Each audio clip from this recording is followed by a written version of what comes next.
नमस्कार दोस्तों, मैं संदीप धनोरी हाजिर हूँ आपके बीच एक और नई कहानी के साथ। एक बार लक्ष्मण जी तीर्थ यात्रा पर जाने के लिए श्री राम जी से प्रार्थना करने लगे। श्री राम जी ने यात्रा करने के लिए आज्ञा दे दी। आज्ञा देने के बाद श्री राम जी मुस्कुराने लगे। लक्ष्मण जी ने कहा, भगवान, दास से कौन सी त्रुटि हो गई जिसके कारण आप मुस्कुरा रहे हैं? श्री राम जी ने कहा, समय आने पर खुद ही आप समझ जाएंगे।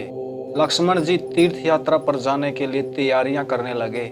गुरुदेव श्री वशिष्ठ जी ने यात्रा का मुहूर्त श्रवण शुक्ल पक्ष पंचमी का निकाला। मुहूर्त के अनुसार सूर्योदय से पहले प्रस्थान करना था। लक्ष्मण जी को तैयारियां करते करते रात्रि के 2 बज गए। लक्ष्मण जी सोचने लगे, आज प्रातः 5 बजे यात्रा करनी है। यदि अब विश्राम करूंगा तो विलंब होगा। अब ब्रह्म मुहूर्त भी होने वाला है, अतः पहले जाकर श्री सरयू जी का स्नान कर लेता हूँ। ऐसा निश्चय करके स्नान करने के लिए लक्ष्मण जी सरयू के किनारे पधारे। वहाँ बहुत प्रकाश हो रहा था। राजघाट पर हजारों राजा महाराजा स्नान कर रहे थे और संध्या करके आकाश मार्ग से चले जा रहे थे।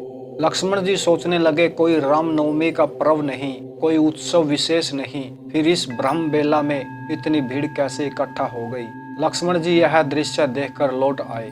श्री राम ने पूछा, लक्ष्मण, आज आपके तीर्थ यात्रा जाने का मुहूर्त था, परंतु आपने अभी तक स्नान ही नहीं किया। लक्ष्मण जी ने कहा, भगवान, आज मैंने एक आश्चर्यमय घटना सरयू नदी के किनारे देखा और राम जी को सारी घटना सुना दी। श्री राम ने कहा, लक्ष्मण, आपने उन लोगों से पूछा नहीं कि आप कौन हैं, कहाँ से पधारे हैं? लक्ष्मण जी ने कहा, भगवान, यह तो दास से बड़ी भूल हो गई। मैं संकोचवश कुछ भी नहीं पूछ सका क्योंकि वहाँ हजारों लोग स्नान कर रहे थे। आज मैं पुनः जाऊंगा और सबसे परिचय पूछूंगा। लक्ष्मण जी पुनः गए।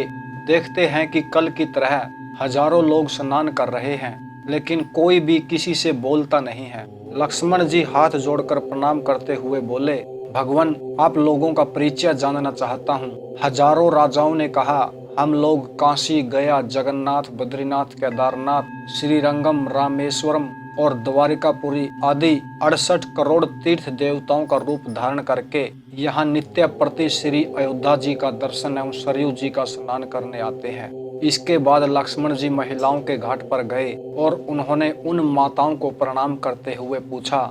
माताओं ने कहा, हम गंगा, यमुना, सरस्वती, ताप्ती, तुंगभद्रा, कमला, कोसी, गंडकी, नर्मदा, कृष्णा एवं शिप्रा आदि भारत की हजारों पवित्र नदियां नित्य प्रति श्री रामपुरी का दर्शन एवं श्री सरयू जी का स्नान करने आते हैं। उसी समय एक विकराल काला पुरुष आकाश मार्ग से आया और श्री सरयू जी की धारा में गिरा। थोड़ी देर बाद जल से निकला तो गौरव वर्ण हाथ में शंख, चक्र, गदा आदि धारण किए हुए प्रकट हुआ। लक्ष्मण जी ने ऋषियों से पूछा, भगवान, ये देवता कौन है जो अभी काले थे फिर गौरव वर्ण के हो गए? ऋषियों ने कहा, लक्ष्मण जी, ये तीर्थराज प्रयाग हैं। लक्ष्मण जी ने सारी घटना राम जी को बताई।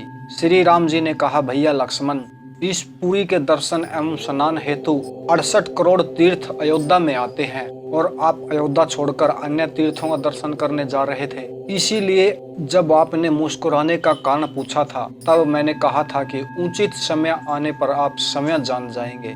अब आप निर्णय कर लीजिए कि तीर्थ यात्रा में जाना है या नहीं। अवधपुरी मम पुरी सुवाहन, उत्तर दिश बह सरयू पावन।